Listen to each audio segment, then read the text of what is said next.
Hi, this is Jaya. In this video, we shall see about Middle English period.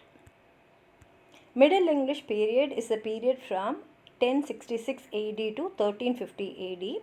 This age started in 1066 AD, and that was the year when we had the Battle of Hastings, which took place between the last Anglo-Saxon king Harold and William, the Duke of Normandy.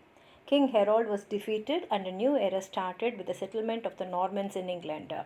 And this historical event is known as the Norman Conquest.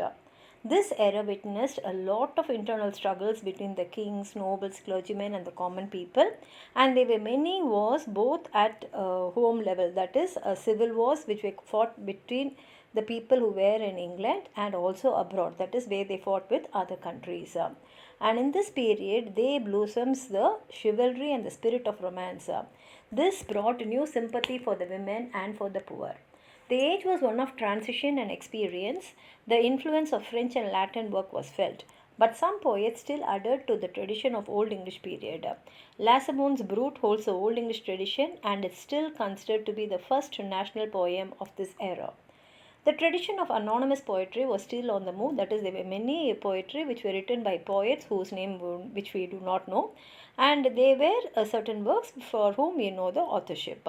And the flourish of various types of poetry, verses, chronicles, religious and didactic poetry, romances was the most prominent phenomenon of this age. The prose literature also continued, but it continued in a very slow degree. The four dialects of the Old English developed and split into five dialect areas, that is, Northern, it can be subdivided into Lowland Scots and Northern English, East Midlands, West Midlands, Kentish, and West Saxon. Among the five dialects, East Midland dialect became the most prominent of all, and this happened because of the importance of that area and the period, and particularly London was situated there and London was the capital. And the great national poet Chaucer gave this dialogue an international fame and recognition by making it national and official language. This is how East Midland dialect becomes a received standard English language of today. And the poems of this era can be roughly classified into three groups, that is chronicles, and these chronicles are Latin chronicles as well as British chronicles, and then we have religious and didactic poetry and romances.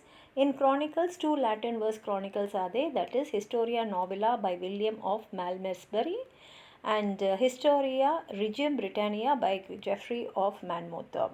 And three British verse chronicles are there. The first one is Lacemont's Brut. It was written about in 1205 AD by a monk named Lacemont. It contains some 16,000 alliterative lines dealing with the history of Britain from the landing of Brutus to the death of Cadwalder. Its chief source is Roman de Brut of Ways, and which is also a translation into Norman French from Historia Regum Britannia by Geoffrey of Monmouth. The book preserves the poetic tradition of Old English poetry. Robert of Gloucester is known for his rhyming chronicle, and Robert Manning of Brune came from Brune in Lincolnshire. His rhymed story of England was completed, as he himself tells us, between 3 and 4 o'clock on the afternoon of Friday, May 21st, 1338. It begins with Noah and the deluge and ends with the death of Edward I. His other work, Handling Singe, was commenced in 1303. If you have anything more to add on to what I've said, please write it in the comment box, like the video, share it with your friends, and if you have not subscribed my channel, please subscribe and support. Thank you.